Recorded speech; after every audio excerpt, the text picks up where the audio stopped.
കേന്ദ്ര ബജറ്റിൽ കേരളത്തെ തഴഞ്ഞതിനെതിരെ പാർലമെന്റ് കവാടത്തിൽ പ്രതിഷേധവുമായി UDF എംപിമാർ. എയിംസ് എവിടെ എന്ന മുദ്രാവാക്യം ഉയർത്തിയായിരുന്നു എംപിമാരുടെ പ്രതിഷേധം. ബജറ്റ് അവഗണനയിൽ രാജ്യസഭയിലും പ്രതിപക്ഷ അംഗങ്ങൾ പ്രതിഷേധിച്ചു. എയിംസിനായി സ്ഥലം ഏറ്റെടുത്തു കൊടുത്തില്ലെന്ന BJP വാദം തള്ളി ആരോഗ്യമന്ത്രി വീണ ജോർജ്. കേന്ദ്ര അവഗണനയിൽ പ്രതിഷേധിച്ച് CPIM നാളെ കരിദിനം ആചരിക്കും. കേന്ദ്ര ബജറ്റിൽ കേരളത്തെ അവഗണിച്ചെന്ന ആരോപണങ്ങൾ ശക്തമാകുന്നതിനിടെയാണ് BJP സംസ്ഥാന അധ്യക്ഷന്റെ വിശദീകരണം. കേന്ദ്രം അനുവദിച്ച പല പദ്ധതികളും സംസ്ഥാനം നടപ്പാക്കിയില്ല. 10 വർഷം LDF ഭരിച്ചിട്ട് എന്ത് ഗുണമാണ് ഉണ്ടായതെന്നും രാജീവ് ചന്ദ്രശേഖർ ചോദിച്ചു.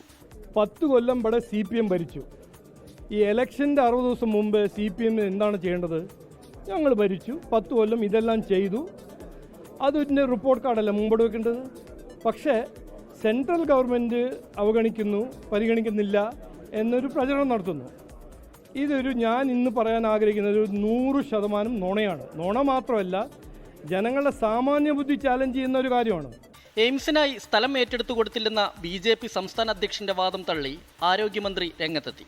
കോഴിക്കോട് കിനാലൂരിൽ സ്ഥലം ഏറ്റെടുത്തത് കേന്ദ്രത്തെ അറിയിച്ചിരുന്നെന്ന് മന്ത്രി വീണ ജോർജ്. 2024 കേന്ദ്ര ആരോഗ്യ മന്ത്രാലയത്തിൽ നിന്ന് ലഭിച്ച ഒരു കത്തിനകത്ത് പറയുന്നത്, അത് ഈ രേഖകളെല്ലാം സമർപ്പിച്ചതിന് ശേഷം പറയുന്നത്, ഇൻ പ്രിൻസിപ്പിൾ തത്വത്തിൽ ഇതിന് അംഗീകാരം നൽകണമെന്ന ശുപാർശയോടുകൂടി ധനമന്ത്രാലയത്തിന് ഇത് കൈമാറിയിരിക്കുന്നു എന്നുള്ളത്.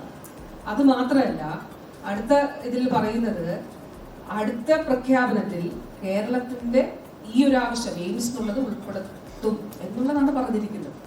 കിനാലൂരിൽ ഭൂമിയുള്ള കാര്യം രാജീവ് ചന്ദ്രശേഖരന് അറിയാഞ്ഞിട്ടാവുമെന്ന് രമേശ് ചെന്നിത്തലയുടെ പരിഹാസം. കോഴിക്കോട് സ്ഥലം ഏറ്റെടുത്ത് കൊടുത്തിട്ടുണ്ടായിരുന്നല്ലോ.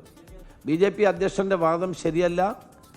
നമ്മൾ ഗവൺമെൻറ് തന്നെ കോഴിക്കോടാണ് കിനാലൂർ എസ്റ്റേറ്റിൽ സ്ഥലം കണ്ടെത്തിയതാണ്. രാജീവ് ചന്ദ്രശേഖരൻ ഇവിടെ ഇല്ലാതിരുന്നത് കൊണ്ട് അദ്ദേഹത്തിന് അറിയാത്തതാണ്. എയിംസ് വിഷയത്തിൽ കേന്ദ്രമന്ത്രി സുരേഷ് ഗോപി ഇതുവരെ പ്രതികരിച്ചിട്ടില്ല. കേന്ദ്ര ബജറ്റിൽ കേരളത്തെ തഴഞ്ഞതിനെതിരെ പാർലമെന്റ് കവാടത്തിൽ UDF എംപിമാർ പ്രതിഷേധിച്ചു. എയിംസ് എവിടെയെന്ന മുദ്രാവാക്യം ഉയർത്തിയായിരുന്നു പ്രതിഷേധം. വിഷയത്തിൽ രാജ്യസഭയിലും പ്രതിപക്ഷാംഗങ്ങളുടെ പ്രതിഷേധമുണ്ടായി. ബജറ്റ് അവഗണനയിൽ പ്രതിഷേധിച്ച് CPIM നാളെ കരിദിനം ആചരിക്കും. 24 ഡൽഹി, തിരുവനന്തപുരം. ലോകത്തെവിടെയായാലും ഏത് സമയത്തും 24 വാർത്തകളും ഓഗ്മെന്റഡ് റിയാലിറ്റി പാക്കേജുകളും എക്സ്പ്ലെയിനറുകളും വിശദമായി കാണാൻ ഞങ്ങളുടെ YouTube ചാനൽ നിങ്ങൾക്ക് സബ്സ്ക്രൈബ് ചെയ്യാം.